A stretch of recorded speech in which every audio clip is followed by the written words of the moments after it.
दर्शकवृन्द नमस्कार। कार्यक्रम सन्दर्भको साथमा सदाझै उपस्थित छु म रूपा घिमिरे। दर्शकवृन्द आजको सन्दर्भमा हामी सरकारले लिने विभिन्न नीति तथा योजनामा उपयुक्त सुझाव दिनको लागि गठन भएको नीति अनुसन्धान प्रतिष्ठानले पछिल्लो समय एमसिसीको विवादलाई कसरी हेरेको छ र एमसिसीको लागि उपयुक्त नीति के अख्तियार गर्न सक्छ र सँगसँगै स्थानीय तहको निर्वाचनको खर्चको विषयमा के कस्तो अनुसन्धान र सुझाव दिन सक्छ भन्ने विषयमा नीति अनुसन्धान प्रतिष्ठानका कार्यकारी अध्यक्ष विष्णुराज उप्रेतीसँग छलफल गर्न गइरहेका छौँ। आउनुहोस् उहाँसँगको संवाद सुरु गरौँ। विष्णु सर, यहाँलाई हार्दिक स्वागत छ कार्यक्रममा। धन्यवाद रूपाजी।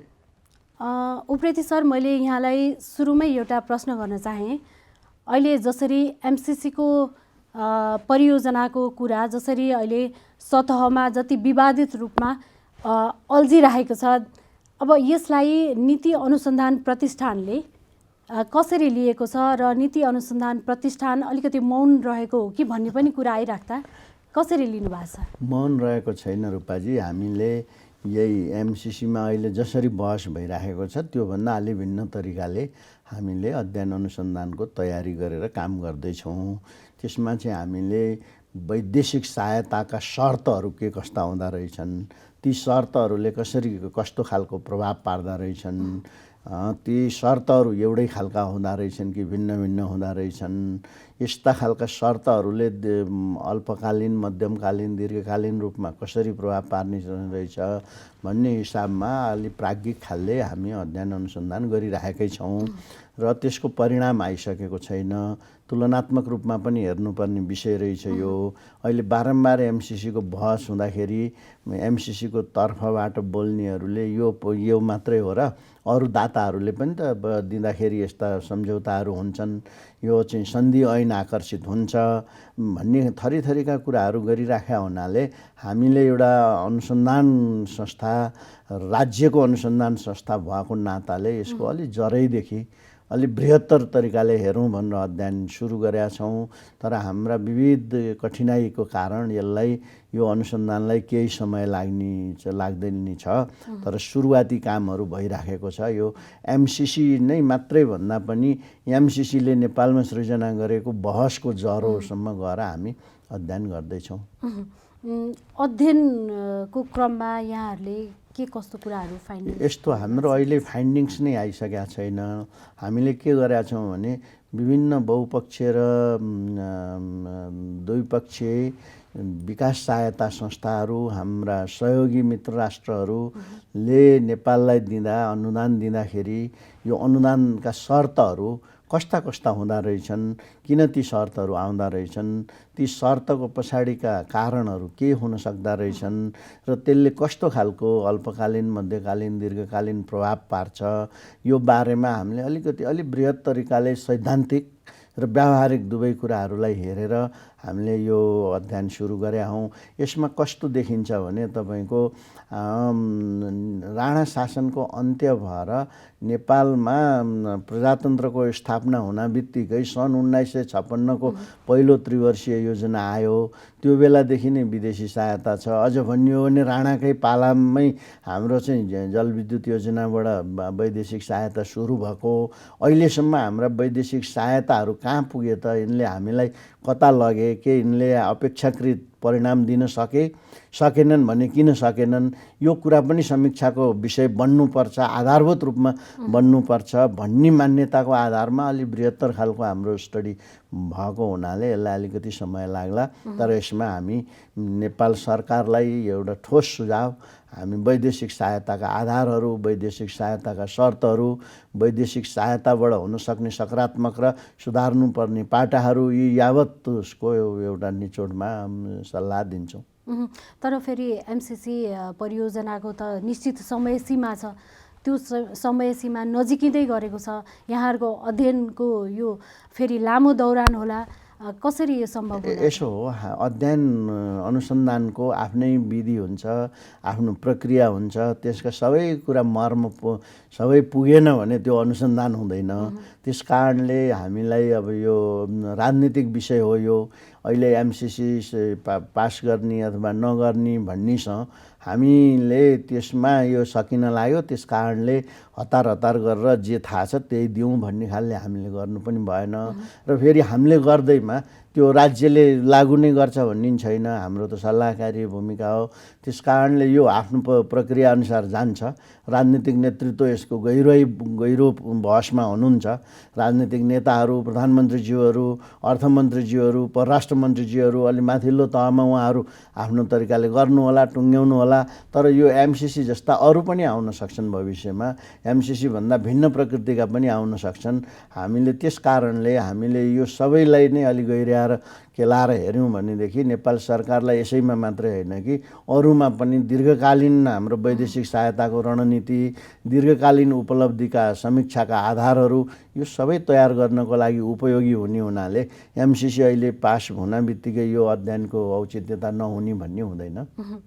नेपाल जस्तो मुलुकमा अर्थतन्त्रको लागि चाहिँ स्रोत केही हदसम्म विदेशी नियोगहरूको जुन डोनेसनमा पनि भर पर्दै आएको अवस्था छ, यो खासमा मुलुकको लागि हितकर हो कि अहितकर हो, के लाग्छ? हेर्नुहोस् न, अघि पनि मैले यही कुरो उठाएको हुँ। हामीलाई फर्पिङको जलविद्युत आयोजना बनाउँदा भारतले सहयोग गरेर त्यो बेलादेखि राणा कालदेखि अहिलेसम्म हामीलाई अति धेरै सहायता आएको छ।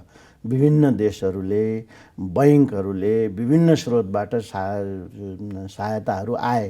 तर ती सहायताहरूले अपेक्षित परिणाम दिन सके कि सकेनन्, त्यो सहायता लिँदाखेरिका घोषित उद्देश्यहरू पुरा भए कि भएनन् भने त्यसको कारण हामी आफै हौँ कि सहायताका अरू पाटाहरू हुन् कि, यो सबै कुराहरूको बृहत्तर समीक्षा गर्दाखेरि बल्ल थाहा हुने हो। तर म यही क्षेत्रमा लागेर अध्ययन अनुसन्धान गरिराखेको, खास गरी राजनीतिक मामला, राजनीतिक मुद्दाहरूमै अध्ययन अनुसन्धान गरिराखेको एउटा अनुसन्धानकर्ताको नाताले भन्दाखेरि अहिलेसम्म नेपालले प्राप्त गरेका वैदेशिक सहायताबाट अपेक्षित परिणाम हासिल भएको जस्तो मलाई लाग्दैन।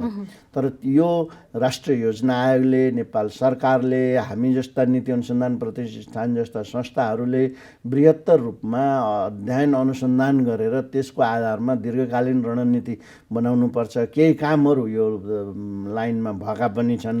वैदेशिक सहायता लिँदाखेरि कस्ता सहायता लिने, कस्ता नलिने, त्यसका शर्तहरू के हुन्। साना 2 करोड 4 करोड डलर दिएर आउने अथवा 2 लाख 4 लाख डलर लिएर आएर सहायता दिने खालका परियोजना लिने कि नलिने, यसमा अर्थ मन्त्रालयहरूले, योजना आयोग यिनीहरूले एकदम अहिले निकै अगाडि यो रिफाइन गर्दै लगेको पनि छ। तर अझै धेरै यो क्षेत्रमा काम गर्न बाँकी छ। हाम्रो मात्रै होइन, मैले 12-14 वर्ष अफ्रिकी देशहरूमा पनि अध्ययन गरेँ। खास गरी मैले द्वन्द्वोत्तर राज्य निर्माणको दृष्टिकोणबाट त्यहाँ पनि वैदेशिक सहायताले खासै धेरै ठुलो उपलब्धि गराउन सकेको पाइएन। त्यसका पछाडि सहायता दिनेहरूले एक थोक भन्ने, सहायता लिनेहरूले अर्को थोक भन्ने, सहायता दिनेहरूले प्रायः यो चाहिँ गभर्नेन्स ठिक भएन, नेता ठिक भएनन्, रुल ठिक भएन, भ्रष्टाचार भयो, यो कुराहरू गर्ने। सहायता लिनेहरूले, मैले अफ्रिकाको कुरा गरिरहेको छु, उनीहरूले आफ्नो नियन्त्रणमा आफ्नो शर्त अनुसार मात्रै गरे। उनीहरूका महँगा कन्सल्टेन्ट ल्याउँछन्, उनीहरूकै सामान किन्नुपर्छ, उतै पैसा फिर्ता जान्छ भन्ने खालका यस्ता यो खाले बहस चाहिँ तपाईँको संसारभरि भइरहेको छ। त्यस अर्थमा वैदेशिक सहायतामा अब नेपाल जस्ता देशहरूले अहिले हामी फेरि अविकसित देशबाट विकासोन्मुख देशमा उक्लिन लागेको अवस्थामा बृहत्तर समीक्षा गरेर यसको प्रभावहरू के हुन्छ भनेर हेर्नुपर्ने छ र यो अत्यन्त आवश्यक हो। हामी त्यो क्षेत्रमा आफ्ना अध्ययनहरूलाई केन्द्रित गरिरहेका छौँ। हजुर, नीति अनुसन्धान प्रतिष्ठान योजना आयोगको प्यारालल अर्गनाइजेसनको रूपमा पनि लिइन्छ। कस्ता कामहरू भइरहेछन् नीति अनुसन्धान प्रतिष्ठान मार्फत, कस्ता अनुसन्धान भइरहेका छन् र सरकारलाई कस्तो सुझाव दिइरहेको अवस्था अहिले? यो नीति अनुसन्धान प्रतिष्ठान योजना आयोगसँग कहिल्यै पनि प्रतिस्पर्धी पनि होइन र यसले योजना आयोगको कामलाई सहयोग पुर्याउने हो। योजना आयोग राज्यको एउटा महत्त्वपूर्ण निकाय भयो, नीति अनुसन्धान प्रतिष्ठान राज्यको अर्को महत्त्वपूर्ण निकाय भयो। नीति अनुसन्धान प्रतिष्ठानले गरेका अनुसन्धानहरूले योजना आयोगलाई आफ्ना योजनाहरू बनाउनलाई, योजनाहरू समीक्षा गर्नलाई, भविष्यको बाटो कसरी जाने भन्ने कुराहरू तय गर्नलाई मद्दत पुग्ने हो। नीति अनुसन्धान प्रतिष्ठानले पार्लियामेन्टलाई पनि सहयोग पुर्याउँछ, मन्त्रालयहरूलाई पनि सहयोग पुर्याउँछ, प्रधानमन्त्री कार्यालयलाई सहयोग पुर्याउँछ, प्रधानमन्त्रीज्यूहरूको निर्णय गर्नलाई सहयोग पुर्याउँछ। यसले प्रमाणमा आधारित भएर अनुसन्धानका प्रमाणहरू ल्याएर दिने हुनाले यसले कहीँ कतै पनि प्रतिस्पर्धी गर्दैन। म एउटा सानो उदाहरण दिउँ यसले कसरी सहयोग पुर्याउन सक्छ भनेर। हामीलाई गृह मन्त्रालयले प्रधानमन्त्री कार्यालय मार्फत सिडिओ र प्रहरी, जिल्ला प्रशासन कार्यालय र जिल्ला प्रहरी कार्यालयको सेवाप्रति नागरिकहरूको सन्तुष्टि कस्तो छ, सन्तुष्ट छन् कि छैनन् एउटा अध्ययन गर्नुहोस् भनेर दिएको थियो। हामीले त्यो अध्ययन पुरा गऱ्यौँ नेपाल ल क्याम्पससँगको संयुक्त सहकार्यमा र त्यसको परिणाम हामीले गृह मन्त्रालयलाई बुझायौँ। त्यो परिणाम अहिले गृह मन्त्रालयले आफ्नो बृहत गृह सुधार आयोजनामा हामीले दिएको सुझावको आधारमा उनीहरूले त्यो बनाइराखेका छन्। हामीले दिएको सुधारै मात्रै त होइन, तर त्यो दुईटा क्षेत्रमा गरेको हामीले दिएको अनुसन्धानको सुझावको आधारमा ती क्षेत्रको सुधारको प्रस्तावहरू त्यहाँ अहिले पास भयो। त्यो होइन भन्नु खोजेको कि यसरी हामीले निर्णय गर्ने हामी होइनौँ। हामीले यस्तो यस्तो देखिएको छ, यसलाई चाहिँ यसरी अगाडि बढायो भनेदेखि अझ सरल तरिकाले जान सक्छ, प्रभावकारी हुनसक्छ भनेर सहयोग पुर्याउने भएको हुनाले हामी कसैको पनि प्रतिस्पर्धी होइनौँ।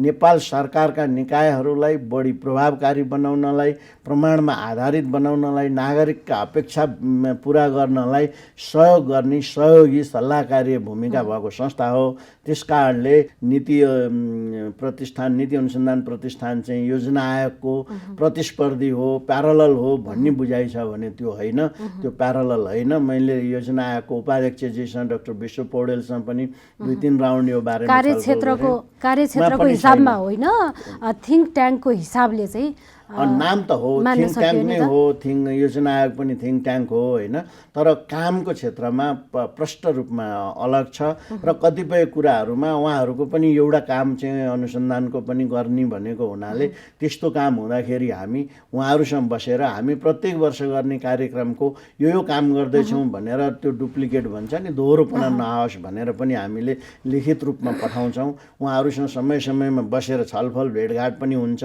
र उहाँहरूका सुझावहरू पनि लिन्छौँ। उहाँहरूले कुनै काम गर्न लाग्नु भएको रहेछ भने हामी गर्दैनौँ, हामीले गर्न लाग्नु भएको रहेछ भने हामीले गरिराखेकोमा उहाँहरूले गर्नुहुन्न। तर अनुसन्धानमा कस्तो हुन्छ भने अनुसन्धानको शीर्षकले एउटै देखिँदैन, शीर्षकमा एउटै जस्तो देखिए पनि अनुसन्धानका प्रश्नहरू के हुन्, त्यसको उद्देश्य के हो, त्यसले चाहिँ अनुसन्धानलाई निर्धारण गर्ने हुँदा कहिलेकाहीँ मान्छेहरूमा त्यस्तो अस्पष्टता आउन सक्छ। त्यसको चाहिँ नितान्त रूपमा त्यो अनुसन्धानको उद्देश्य र अनुसन्धानका प्रश्नहरू, अनुसन्धानको विधिहरू आधारमा मात्र यो उस्तै हो कि होइन भनेर छुट्याउनु पर्ने हुन्छ।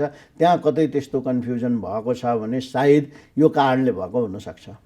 अघि नै यहाँले पनि भन्नुभयो कि हाम्रो अध्ययन अनुसन्धानको यो समय चाहिँ केही लम्बिन सक्छ, लामो हुन्छ भन्नुभयो।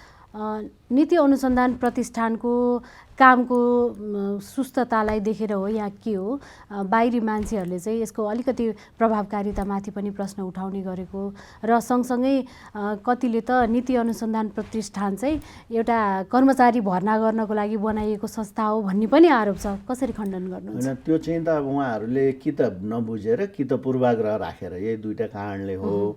नीति अनुसन्धान प्रतिष्ठानले म गएको 2 वर्ष पुग्दैछ, फाल्गुन 20 गते मात्रै 2 वर्ष पुग्छ, अहिलेसम्म 2 वर्ष नि भएको छैन। हामीले 3-4 वर्षमा गर्न नसकिने खालका धेरै कामहरू गरेका छौँ। हामीले आन्तरिक सुधारका कुराहरू गऱ्यौँ। हामीसँग हाम्रा आन्तरिक अनुसन्धानको गुणस्तर मापन गर्ने आन्तरिक प्रक्रियाहरू, कर्मचारी भर्नाका आन्तरिक प्रक्रियाहरू, यो चाहिँ कर्मचारी नभए त अनुसन्धान हुँदैन। हामीले कर्मचारी भर्ना गर्दा खुला रूपमा, पारदर्शी रूपमा एक गरेर हामीले कस्ता कर्मचारी लिँदैछौँ, को यो उसमा आउन सक्छ भन्ने सहित उनीहरूले गरेका अनुसन्धानलाई यो रिसर्चको इम्प्याक्ट फ्याक्टर भन्छ, त्यो कति बढी छ आफैले हेरेर पत्ता लगाउन सक्ने गरी त्यो तहको पारदर्शिताको आधारमा हामीले भर्ना गरेका छौँ। जापानमा काम गरिराखेका अमेरिकाका प्राध्यापकहरू, नेदरल्यान्डमा काम गरिराखेका प्राध्यापकहरू, थाइल्यान्डमा काम गरिराखेका स्कलरहरू, रिसर्चरहरू आउनु भएको छ प्रतिस्पर्धाको आधारमा र अनुसन्धानकर्ताले गर्ने हो, कर्मचारी भर्नाको लागि भन्नुभयो भने उहाँहरूको भनाइ ठिकै होला, तर यो स्लो भन्ने जुन ढिलो भयो, सुस्त भयो, यो प्रभावकारी छैन भन्ने गलत हो। हामीले अहिलेसम्म 22वटा भन्दा बढी सिफारिसहरू, नीति सिफारिसहरू प्रधानमन्त्री कार्यालय मार्फत विभिन्न मन्त्रालयहरूलाई गरेका छौँ। 6-7वटा भन्दा बढी नीतिमा हामीले सिफारिस गरेका छौँ समीक्षा गरेर। त्यसपछि हामीले 42-45वटा अनुसन्धानहरू गरिराखेका छौँ। हामीले राष्ट्रपति मार्फत नेपाल सरकारले पेश गर्ने वार्षिक नीति तथा कार्यक्रमको सवालमा बृहत खालका सुझावहरू दिएका छन्। हाम्रा सुझावहरू 25% हामीले दिएका सुझावहरू त्यहाँ परेको पनि छ। अर्थमन्त्रीज्यूले अर्थ मन्त्रालयको कार्य प्रस्तुति गर्दाखेरि परेका छन् त्यहाँ हामीले दिएका सुझावहरू। त्यस कारणले यो गलत बुझाइबाट भनिएको हो। नीति अनुसन्धान प्रतिष्ठान नागरिकको करबाट चलेको संस्था भएको हुनाले प्रत्येक नागरिकलाई म आह्वान गर्छु, त्यो जसले यो कुरो भन्नुभयो उहाँहरूलाई नीति अनुसन्धान प्रतिष्ठानमा आएर हाम्रो काम हेर्नुहोस् भनेर पनि म अनुरोध गर्छु। हामीले सबै कुरा पारदर्शी तरिकाले राखेका छौँ, यतिसम्म कि हाम्रा बोर्डका बैठकहरूसहित हामीले सार्वजनिक गरेका छौँ। बैठकका निर्णयहरू हामीले के निर्णय गऱ्यौँ, के कार्यान्वयन भयो भनेर। त्यस कारणले कहिलेकाहीँ कतै गलत बुझाइले हल्लाको भरमा यस्तो खालको बुझाइ बसेको छ भने पनि म यस्तो होइन, तपाईँहरू आउनुहोस्, काहीँ केही अस्पष्टता छ भने हामी त्यसलाई प्रश्न पार्छौँ। तर अनुसन्धान भनेको अहिले गरेर भोलि आउने कुरो होइन। तपाईँको अनुसन्धानको एउटा निश्चित मापदण्ड हुन्छ, त्यो मापदण्ड पुरा गरिएन भने अनुसन्धान भनिँदैन त्यसलाई। त्यस कारणले अनुसन्धानको न्यूनतम मापदण्ड पुरा गरेर त्यो गुणस्तरयुक्त भोलि विवाद नहुने खालले त्यो परिणाम निकाल्नलाई कम्तीमा पनि 6-7 महिना एउटा अनुसन्धान गर्नलाई लाग्छ। अब हामीले 40वटा अनुसन्धान अहिले पुरा भइसके। हामीसँग चाहिँ 15वटा जति अनुसन्धान अहिले चलिराखेका छन्। एकजना रिसर्चरले 3टा भन्दा बढी अनुसन्धानको कार्य गरिरहेको छ। फेरि हाम्रो साधन स्रोतको पनि हामीलाई अलिकति कमी छ। यी सबै कारणहरूले गर्दाखेरि हामीले जुन तहमा जुन अठोटका साथ जे गर्न खोजेका थियौँ त्यो त पुरा हुन सकेको छैन। म त्यसप्रति सन्तुष्ट छैन। तर हामीले एउटा संस्थाले सानो बजेटबाट गर्न सक्ने भन्दा 3-4 गुणा बढी काम गरेका छौँ। त्यो त म चुनौतीका साथ जोसुकै आए पनि पुष्टाइ गर्न सक्छु। यहाँहरूले दिनुभएको सुझाव जुन चाहिँ सरकारले चाहिँ कार्यान्वयन गरेको छ भन्ने महत्त्वपूर्ण केही उदाहरण दिनुपर्दा?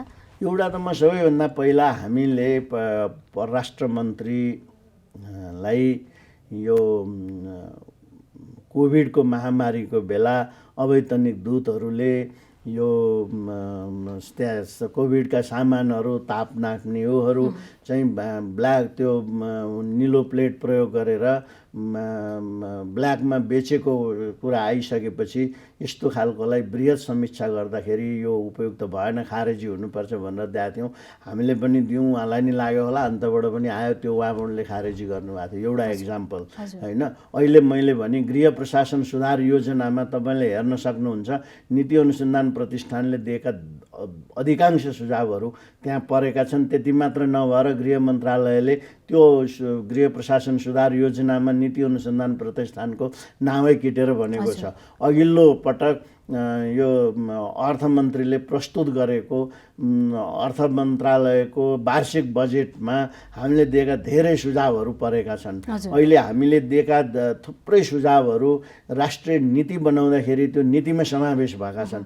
त्यस कारणले हामीले जे काम गरिराखेका छौँ त्यो ढिलो पनि भएको छैन।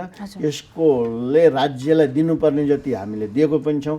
तर कुरो के हो भने हामीलाई अलिकति साधन स्रोतको अभावले, त्यसपछि यो कोभिडको कारणले र एउटा अनुसन्धान संस्थाको जुन खालको स्वायत्तता हुनुपर्ने हो त्यो नभएर सानातिना कुराहरू, एउटा लेखा अधिकृतको लागि पनि नेपाल सरकारसँग भर पर्नुपर्ने यस्ता खालका अप्ठ्याराले गर्दाखेरि केही ढिलाइ त भएको छ कतिपय केसहरूमा। तर म पूर्ण सन्तुष्ट छु जे भइरहेको छ। हामी त्योभन्दा अझ सशक्त बनाएर अगाडि बढ्न चाहन्छौँ। त्यसमा कसैलाई रचनात्मक तरिकाले हामीले यो यस कारणले यो गरेको भएको छैन, तिमीहरू यसो गर भनेर सुझाव दिन्छ भने हामी त्यसलाई खुला हृदयले स्वीकार्छौँ पनि। अहिले हामी त्यहाँ प्रतिष्ठानमा यो देशका गनिएका चिनिएका विशिष्ट विद्वानहरू, विभिन्न क्षेत्रबाट योगदान पुर्याएका व्यक्तित्वहरू, माननीयहरू, बौद्धिक क्षेत्रमा आफूलाई स्थापित गरेका विशिष्ट विद्वानहरू 45 जना जति हाम्रो सल्लाहकारै हुनुहुन्छ। उहाँहरूले हामीलाई खबरदारी पनि गर्नुहुन्छ, सल्लाह सुझाव पनि दिनुहुन्छ। त्यसपछि गएर हामीले प्रत्येक मन्त्रालयहरूसँग सुझाव मागेका छौँ।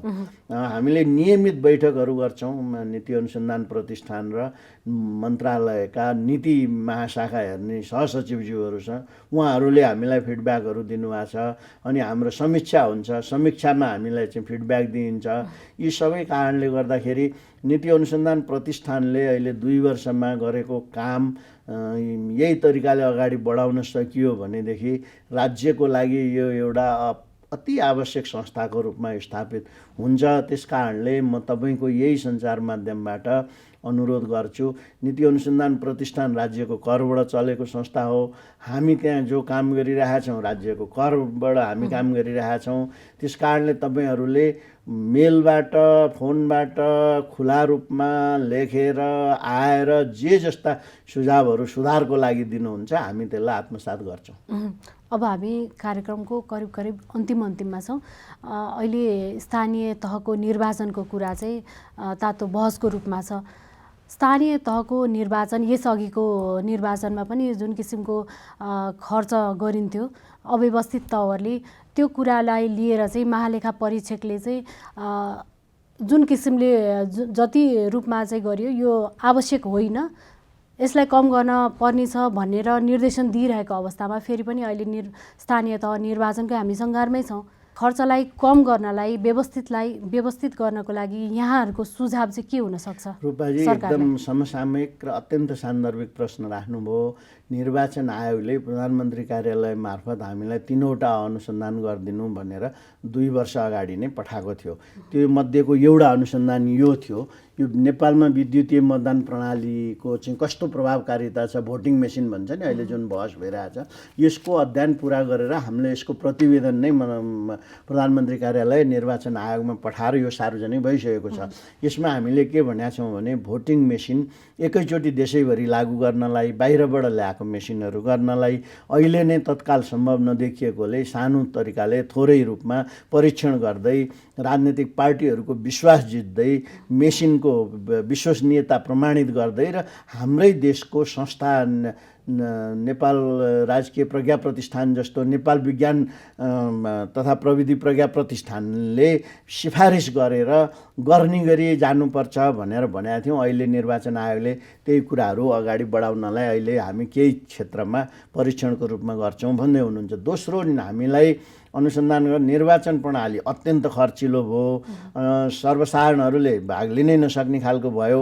यसको एउटा बृहत अध्ययन गरिदिनु पर्यो भनेर पठाएको थियो।